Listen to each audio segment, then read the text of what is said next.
दोस्तों हम अपने चैनल जीनियस मेकर पर एक कम्युनिटी पोस्ट किए थे, वो भी पोलिंग पोस्ट, वोट देने वाला पोस्ट। और उसमें हम लिखे थे कि बिहार में किस पार्टी या गठबंधन की सरकार एक बेहतर विकल्प हो सकती है। तो इसमें एनडीए को 20% वोट मिला है, इंडिया को 68% मिला है, जनसुराज को 10% और अन्य को 2%। तो यहां पर तो साफ साफ नजर आ रही है कि भाई इंडिया गठबंधन आगे है। लेकिन भाई हमें पूरा जो है संदेह है इस बात का। अब बोलिएगा क्यों संदेह है सर? तो दोस्तों इसी तरह से जो है लोकसभा चुनाव जिस समय हो रहा था 2024 में, उसमें भी एक मैंने कम्युनिटी पोस्ट किया था। ये देख सकते हैं, थोड़ा सा ये नीचे होगा शायद, हाँ यहां देखिए, 1 साल हो गया, 1 ईयर अगो। और यहां पर मैंने लिखा था इस बार केंद्र में किस गठबंधन की सरकार बनने वाली है। तो यहां पर भी जो है एनडीए को जो है 21% मिला था, इंडिया को 76% मिला था, ठीक है, अदर्स को 3% मिला था। तो यहां पर भी इंडिया आगे था, लेकिन सरकार तो भाई बनी नहीं। तो हो सकता है कि यहां पर भी वही हाल हो।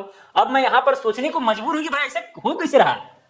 एक कॉमेडियन का बात हमें याद आ रहा है, एक कॉमेडियन था, पता नहीं उसका क्या नाम है, उन्होंने कहा था कि भाई एक कांग्रेस पार्टी जो है वो बोलती है कि भाई हाथ छाप पर बटन दबाओ हमें विजयी बनाओ।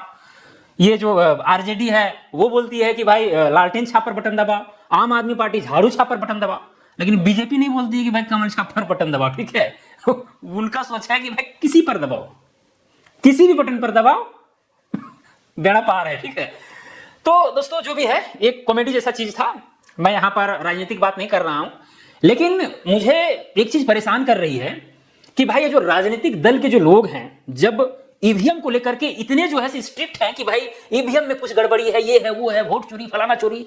एक बार जो है जनता के सामने ये ईवीएम मशीन जो है कैसे काम करता है, साथ में भाई किस तरह से काउंटिंग होती है और काउंटिंग में कहां कहां गड़बड़ियां होती है, ये स्टेप बाइज एक एक चीज, अगर ईवीएम मशीन है तो उसमें एक एक कंपोनेंट का जो है जानकारी जनता के सामने शेयर करना चाहिए, समझाना चाहिए, ताकि जनता भी जो है सो एनालिसिस कर पाए कि हाँ भाई यहां से गड़बड़ी हो सकता है, ठीक है। तो ये सब जो है विपक्ष के द्वारा जो है सो सही से बात जनता के बीच रखा नहीं जा रहा है। अगर ये रखा जाएगा और अगर जनता समझने लगे कि हाँ भाई अगर ये इलेक्ट्रॉनिक डिवाइस है और इस तरह से यहां पर जो इलेक्ट्रॉनिक मैग्नेटिक वेव अगर निकल रहा है, डाटा शेयरिंग हो रहा है, तो ये भी हो सकता है कि भाई जितना भी वोट पड़े बीजेपी को 10% वोट ज्यादा मिलेगा या कांग्रेस को 10% ज्यादा मिलेगा। इस तरह का सेटिंग इसमें हो सकता है। तो फिर उस सिस्टम को चेंज करना होगा।